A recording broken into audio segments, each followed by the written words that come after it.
ये खबर SGT university द्वारा प्रस्तुत की गई है। नमस्कार दोस्तों, स्वागत है आपका दैनिक जागरण। पश्चिम एशिया में दो बड़ी घटनाओं ने पूरे इलाके की राजनीतिक और सुरक्षा स्थिति को बदल दिया है। पहली घटना इजरायल और लेबनान के बीच युद्ध विराम से जुड़ी है, जिसे अमेरिकी मध्यस्थता के बाद 45 दिनों के लिए और बढ़ा दिया गया है। दोनों देश इस समझौते पर सहमत हो गए हैं, जिससे क्षेत्रीय तनाव में फिलहाल थोड़ी कमी आने की उम्मीद है। तो वहीं दूसरी तरफ गाजा पट्टी में सुरक्षा स्थिति बेहद गंभीर बनी हुई है। इजरायली सेना ने 15 मई को एक भीषण हवाई हमले में हमास की सैन्य शाखा के शीर्ष commander is Al Deen Al Haddad को मार गिराया। यह घटनाएं बताती हैं कि एक और जहां सैन्य कार्रवाइयों के कारण इलाका अभी भी भारी तनाव और अशांति से जूझ रहा है, तो वहीं दूसरी ओर कूटनीतिक बातचीत के रास्ते भी पूरी तरीके से बंद नहीं हुए हैं।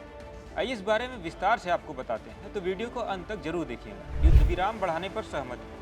दोस्तों, अच्छी खबर यह है कि इजरायल और लेबनान के बीच युद्ध विराम 45 दिनों के लिए और बढ़ा दिया गया है। अमेरिकी विदेश मंत्रालय ने ये जानकारी दी है। आपको बता दें, मूल रूप से ये युद्ध विराम रविवार को खत्म होने वाला था, लेकिन अब ये जून के मध्य तक चलेगा। अमेरिका ने दोनों देशों के बीच बातचीत कराई। वाशिंगटन में 2 दिन की मीटिंग हुई और दोनों तरफ से सकारात्मक बयान आए। लेबनान और इजरायल के डेलीगेशन ने कहा कि बातें फलदायी रही, अब आगे और मीटिंग्स होंगी। आपको बता दें, पश्चिम एशिया में पूरी शांति अभी नहीं आई है। युद्ध विराम तो पहले से ही था, लेकिन इसके बावजूद दक्षिणी लेबनान में छोटी मोटी झड़पें और हमले होते रहे। हिजबुल्लाह, जो ईरान का समर्थित संगठन है, और इजरायली सैनिकों के बीच उसकी लड़ाई जारी है। इजरायल ने दक्षिणी लेबनान में एक सुरक्षा जोन बफर बना रखा है, वहां उसके सैनिक तैनात हैं। तो इस पूरे संघर्ष में करीब 12 लाख लोग बेघर हो चुके हैं। मार्च में हिजबुल्लाह ने इजरायल पर मिसाइलें दागी थी, जिसके बाद इजरायल ने भारी बमबारी की थी। लेबनान क्या चाहता है? बातचीत के दौरान लेबनान के अधिकारियों ने साफ कहा कि उन्हें सबसे पहले पूर्ण युद्ध विराम चाहिए।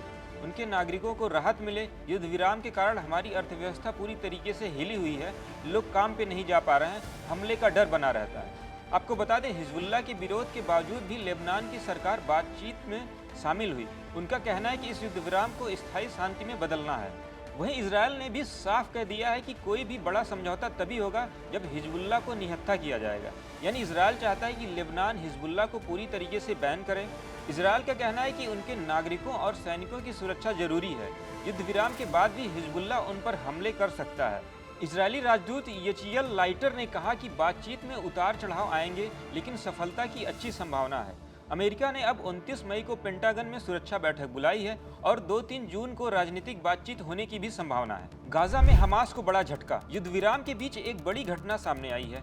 इजरायल ने 15 मई को हवाई हमले में हमास के सैन्य शाखा के top commander is Al Deen Al Haddad को मार डाला। आपको बता दें, ये हमास का बहुत बड़ा लीडर था। मई 2025 में मोहम्मद सिनवार के मारे जाने के बाद हद्दाद ने हमास की कमान संभाली थी। वह हमास के वरिष्ठ नेताओं में शुमार था। अक्टूबर 2023 के हमले में भी उसकी सक्रिय भूमिका बताई जाती है। इजरायल ने गाजा सिटी में एक अपार्टमेंट और एक कार को टारगेट किया है।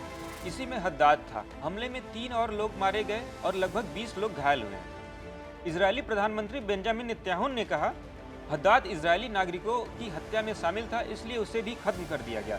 इजरायल का कहना है कि वो ऐसे सभी लोगों को निशाना बनाएगा जो उनके खिलाफ आतंक फैलाते हैं। दोस्तों, ये पूरा मामला सिर्फ इजरायल लेबनान तक सीमित नहीं है। ईरान इसमें सबसे बड़ा प्लेयर है। ईरान कह रहा है कि लेबनान में इजरायल की कार्रवाई बंद होनी चाहिए, तभी समझौता हो सकता है। अमेरिका दोनों तरफ मध्यस्थता कर रहा है। ट्रंप प्रशासन पिछले महीने युद्ध विराम की घोषणा की थी। अब ये 45 दिन का एक्सटेंशन आगे भी बातचीत के लिए सांस लेने का मौका देगा। लेबनान चाहता है कि सीमा पर स्थायी शांति हो, दोनों देश एक दूसरे की समृद्धता का सम्मान करें।